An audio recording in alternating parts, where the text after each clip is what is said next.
ஒரு சுவையான புடலங்காய் புட்டு எப்படி செய்யலான்னு பார்க்கலாம். அதுக்கு 3 புடலங்காய் பொடியாக கட் பண்ணிக்கோங்க. 1 வெங்காயம் பொடியாக கட் பண்ணிக்கோங்க. கருவேப்பிலை, ஒரு கடாயில் எண்ணெய் ஆட் பண்ணிக்கலாம். தாளிக்கிறதுக்கு கடுகு, உளுத்தம்பருப்பு நல்லா ஃப்ரை பண்ணிக்கோங்க. கடுகு பொரிஞ்சதுக்கப்புறமா கருவேப்பிலை, வெங்காயம் ஆட் பண்ணிக்கலாம்.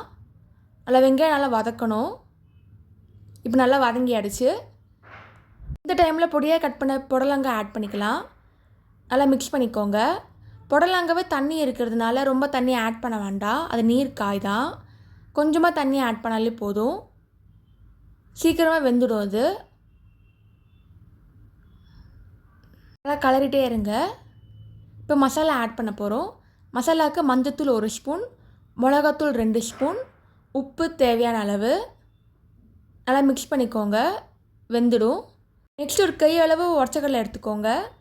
மிக்ஸியில் அரைக்க போகிறோம். நல்லா பொடியாக இருக்கணும். இது டேஸ்ட் கொடுக்கும் நல்லா.